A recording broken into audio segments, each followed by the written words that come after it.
तो रैदास जी जो हैं ये बड़े ही अद्भुत भक्त हुए हैं। संत गुरुजनों में इनकी बड़ी निष्ठा थी। अब भक्तमाल में रैदास जी का पूर्व जन्म बताया कि पूर्व जन्म में ये कौन थे और इनको इस जाति में जन्म कैसे इन्होंने लिया। तो बता रहे हैं कि पिछले 7 जन्मों तक रैदास जी का जो जन्म है वो ब्राह्मण कुल में था, पिछले 7 जन्मों तक। और रैदास जी का जन्म लेने से पूर्व इनका जो प्रागट्य चर्मकार जाति में क्यों हुआ उसकी कथा आती है कि स्वामी श्री रामानंदाचार्य जी, जिनकी कथा हमने कल सुनी, जिनके शिष्य कबीरदास जी और रैदास जी दोनों गुरु भाई हैं, एक ही गुरु के शिष्य हैं। तो श्री स्वामी रामानंद जी, इनका एक शिष्य था ब्राह्मण ब्रह्मचारी। तो स्वामी जी का नियम था कि गांव में जाओ, उस ब्रह्मचारी को ये सेवा मिली थी कि गांव में जाके सब ब्राह्मण घर से आटा लेकर के भिक्षा में लेके आओ, ब्राह्मण घर से। तो वो ब्रह्मचारी नित्य जाता गांव में, ब्राह्मणों के घर से आटा लेकर के आ जाता। पर उस गांव में एक वैश्य यानी बनिया रहता था। वो उस ब्रह्मचारी से नित्य निवेदन करता था कि हे ब्रह्मचारी जी, हमारी बड़ी इच्छा है कि आप हमारा आटा, हमारी सेवा, स्वामी जी की उस नित्य भोजन का जो उनका क्रम रहता है उसमें हमारी सेवा थोड़ी आटे की लगा दो। ब्रह्मचारी रोज मना कर देता कि नहीं नहीं, गुरु जी की आज्ञा, केवल ब्राह्मण घर से भिक्षा लानी है। किंतु एक दिन जब ब्रह्मचारी भिक्षा लेने आए तो बड़ी जोर से आंधी तूफान आया। और जब आंधी तूफान आया और इतनी जोर से आया कि ब्रह्मचारी समझ गया अब गांव में भीतर जाना हमारे लिए मुश्किल है। बनिया की दुकान बाहर ही थी, बनिया वहीं खड़ा था। तो ब्रह्मचारी ने कहा कि सोचा कि चलो आज इसका आटा ले जाता हूँ, भीतर जाना भी नहीं पड़ेगा और भिक्षा भी पूरी हो जाएगी। तो ब्रह्मचारी उस बनिए का आटा लेकर के आ गए, भोजन बना, स्वामी जी ने प्रसाद पाया। पर जैसे प्रसाद पाया, अब वो तो सिद्ध महापुरुष थे, तुरंत हृदय की गति थोड़ी बदली और समझ गए कि आज के भोजन में, अन्न में कुछ गड़बड़ है। ब्रह्मचारी को बुलाया, ब्रह्मचारी आया, पूछा कहाँ से लाए थे, सच सच बताना। तो उसने पूरी बात स्वामी जी को बता दी। कहा कि नहीं, ये वैश्य का भी अन्न नहीं हो सकता, वैश्य का अन्न भी मेरी इतनी बुद्धि नहीं भ्रमित कर सकता, ये अन्न किसी और का है, पूछ के आ।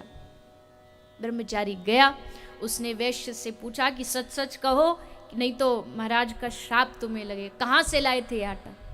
तो उसने बताया कि एक चर्मकार जाति का एक व्यक्ति है, वो चर्मकार के घर में कोई पुत्र नहीं था, बालक नहीं थे। तो किसी ने उसको कह दिया कि अगर बालक चाहिए तो एक काम करो, तुम अपने हाथ से कुछ दान स्वामी रामानंदाचार्य जी को कर दो। अब अगर वो ऐसे सीधा जाता तो स्वामी जी स्वीकार नहीं करते, इसलिए उसने बनिए के माध्यम से बनियों को थोड़ा लोभ देके कि तुझे हम पैसा दे देते, तू ये आटा स्वामी जी तक पहुंचा दे। तो वो जो आटा था वो उस चर्मकार का था। अब जैसे स्वामी जी ने देखा, पता लगा कि इस ब्रह्मचारी ने हमको चर्मकार का आटा खिलाया, तो श्राप दे दिया कि जा तू, एक तरफ तो उस चर्मकार ने मेरी सेवा ही की है आटा दे करके, उसकी इच्छा भी पूरी होनी चाहिए और तुझे भी दंड मिलना चाहिए, इसलिए उसी के घर बेटा बन के तू प्रकट हो जा। ये श्राप स्वामी जी ने उस ब्रह्मचारी को दे दिया। उसी चर्मकार के घर तब श्री रैदास जी पुत्र बन करके प्रकट हुए। अब एक प्रकार से तो ये गुरु कृपा से ही ये आशीर्वाद ही है, क्योंकि गुरु का तो ताड़ना भी कहते हैं, एक प्रकार का आशीर्वाद होता है। तो ये आशीर्वाद रूप में ही ब्रह्मचारी को अगला जन्म प्राप्त हुआ। माघ पूर्णिमा में काशीपुरी में श्री रैदास जी का प्रागट्य हुआ है। इनके पिता का नाम रघु है और माता का नाम घुरबिनिया नाम भक्तमाल में बताया है। पर अब घटना क्या घटी, अब माता के गर्भ से जन्म तो ले लिया, पर माता दूध पियावे। अब माता तो रैदास जी को दूध पिला रही है, पर ये जन्म लेकर के माँ का दूध नहीं पी रहे। इनको अपने पूर्व जन्म का सारा वृतांत याद था, सेवा के प्रताप से इनको याद था कि कैसे पिछले जन्म में इन्होंने गुरुजी को इनका भोजन खिला दिया था, जिसके कारण इनका धर्म भ्रष्ट हो गया। इसलिए इस जन्म को हम व्यर्थ नहीं करने देंगे, इसलिए रैदास जी ने दूध ही नहीं पिया अपनी माँ का। अब बालक दूध ना पिए तो जीवित कैसे रहे, माँ बड़ी चिंता में, बड़ी परेशान। उसी बीच स्वामी श्री रामानंदाचार्य जी काशीपुरी में भ्रमण करने के लिए आए थे, और जैसे आए तो हल्ला मचा कि स्वामी जी पधारे हैं, चलो चलो सब दर्शन करने चलो। तो रैदास जी की माँ भी स्वामी जी के पास गई और स्वामी जी से निवेदन किया कि हे स्वामी जी, ये बालक दूध नहीं पीता है, आप कुछ करिए। तब पतित पावन गुरुदेव ने रैदास को देखा, उसको अपने गोद में लिया और गोद में लेके कियो शिष्य, गोद में ही श्री रामानंदाचार्य जी ने रैदास जी को कान में मंत्र दीक्षा दे दी।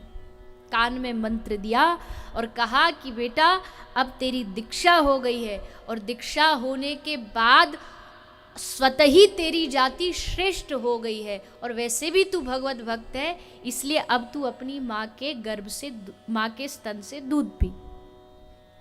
तो रैदास जी ने कहा कि प्रभु मेरी ही तो दीक्षा हुई है, मेरी माता तो अभी भी बिना दीक्षा के, और बिना दीक्षा के जीव शूद्र जाति से भी नीचा माना जाता है। शास्त्र कहते जिसकी जीवन में दीक्षा न हो उसकी जाति शूद्र से भी निम्न है। तो गुरुजी ने कृपा करके इनकी माता को भी दीक्षा प्रदान की, और जब माँ को भी दीक्षा हो गई और स्वयं को भी दीक्षा हो गई, तब रैदास जी ने अपनी माँ के स्तन से दुग्ध पान किया।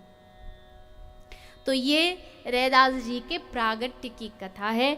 इस प्रकार श्री रैदास जी प्रगटे हैं।